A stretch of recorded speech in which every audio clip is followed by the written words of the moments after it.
22 January 1959. A horrific tragedy at the Knox mine, Pennsylvania, United States. The mine Knox, located in Pennsylvania.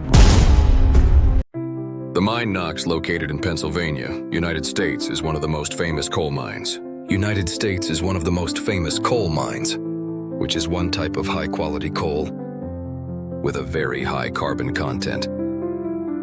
This pit is very deep and extremely broad inside. Down there are countless tunnels spreading in all directions. It's so vast. I myself haven't received information on how long the passages are down there, or perhaps deliberately kept secret to avoid reprimand from the supervisor. If we were to speculate, it might be like an ant nest, whose depth reaches hundreds of meters underground during the operation of this mine. There have been thousands of workers working there. Most of them is an immigrant from Eastern Europe. To meet the extremely high demand for coal, especially for industrial and household needs. Although the risks are very high, the profits are also very high, so profitable that by the early 20th century, coal mining became the backbone of the economy in this region. Due to their impatience, they often overlooked the safety of their workers. Sometimes, in their pursuit of targets, they were willing to take risks that could threaten many lives. Not just the workers, but also those above them. Is there no regulation governing the operation of mines? Of course there are rules, everything has its regulations. But sometimes, there are always naughty people who break the rules and manipulate them accordingly. With the profits they are chasing, the workers in the mine are told to dig as deep and far as possible, without following the pre-established limits. Even though it has been set, it's a ferry ride. Knox and the Horn at Squarehina. It is a large river that flows through the northeastern region of Pennsylvania. January 22nd, 1959. In the morning as usual, the Knox miners came and entered the tunnels to carry out mining activities that helped the company to avoid strict oversight. At that time, the safe distance allowed for excavation is 15 meters from the bottom of the Sioux River. Actually, the workers also feel concerned about the danger, but they are forced to keep digging by their boss, ignoring the warnings from the center. Isn't there a supervisor prohibiting it? It's useless, because the inspectors have already been arranged. Because at that time, this mining company was known to have close ties with local politicians, who helped the company avoid strict scrutiny. At that moment, the workers felt like they were forced to dig their own graves. But these manual laborers had no other choice. If they did not follow the boss's orders, they could be fired, and it would be hard for them to find other jobs. Well, at that time they kept digging until they unwittingly passed the bottom of the Susquehanna River. While they were digging happily, a loud cracking sound suddenly echoed from above them. At that moment, they realized that the riverbed was actually right above them, and it would soon collapse.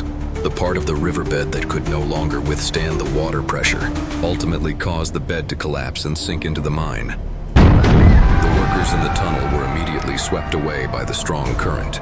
Their bodies were thrown about, breaking their bones. In just a few minutes, thousands of gallons of water poured into the mine, causing several sections of the tunnel to collapse and trapping the workers still below. Meanwhile, workers who hadn't been swept away heard cries for help from miners inside. But just as they wanted to help, they heard the sound of rushing water. There was no way to rescue their friends. These workers turned and ran to save themselves. In their panic, they struggled to find an exit. The tunnel paths were numerous and utterly confusing. Some managed to escape through a very narrow vent. However, some of them were unable to escape, as they were swept away by the torrential waters first. One group of miners, led by a man named Myron Thomas, found a ventilation shaft that led to the surface. They climbed painfully through the very narrow and steep vent. The ventilation shaft brought them to the surface, allowing them to finally exit the flooded mine. Meanwhile, the river water above continued to be sucked in, creating a massive, dangerous whirlpool. In this video, several coal transport cars are intentionally dropped into the whirlpool. Perhaps it was intended to slightly block the hole, But alas, the volume of the river water is too large. This makes the hole widen and suck in anything nearby. Fortunately, most of the miners managed to escape safely. Out of 81 miners, 69 of them made it out. However, tragically, 12 miners who were under the hole could not be rescued. Not just their lives. Their bodies have not been found to this day.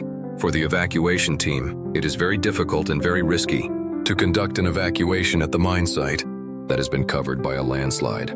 Whether they like it or not, the families of the victims have to let go of their fathers, their husbands buried forever at the bottom of the mine. This mining tragedy has become one of the deadliest mining disasters in the history of mining in the United States, given the extraordinary phenomenon. After the incident, the Knox mine was permanently closed. Hundreds of workers were forced to lose their jobs. In addition, the economy in Pennsylvania plummeted immediately. The surviving victims felt traumatized by the tragedy. They were haunted by nightmares that kept disturbing them. They became afraid to go underground, thus refusing to seek jobs related to mining. The incredible anguish was also experienced by the wives and children, who were left behind by their fathers and husbands. They also endured immense trauma. This tragedy became a topic of discussion throughout the region and triggered a series of investigations by various parties, including the state of Pennsylvania and the federal government. The investigation uncovered facts that Knox Coal Company, also known as the company managing the mine, had deliberately violated safety regulations to increase its profits. It was also revealed that the company had close ties with several local politicians who helped them evade stricter oversight. Several executives of Knox Coal Company, including mine managers, were charged with their negligence that had led to the deaths of their miners. Ultimately, the mine manager was sentenced to 1 to 3 years in prison. Meanwhile, the mine assistant received a sentence of 9 to 18 months in prison. Upon hearing the verdict, many people argued that the punishments were too lenient compared to the loss of life that occurred. Not to mention, the victims' families continue to feel trauma throughout their lives. The government then conducted a review of mining safety regulations to prevent similar incidents from happening again. However, despite reforms, the mining industry remains one of the most dangerous jobs in the world. In Pennsylvania alone, the local community continues to remember this tragedy. Every year, communities around Pittston hold commemorative events to honor the victims, and monuments are erected to pay tribute to those who lost their lives in the disaster.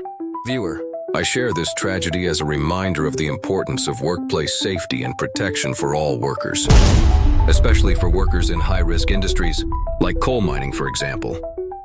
Let it not be that in the pursuit of maximum profit, we end up suffering the greatest losses. Because you see, there is no greater loss than the loss of life. Every human life is precious. Thank you for watching, and regards.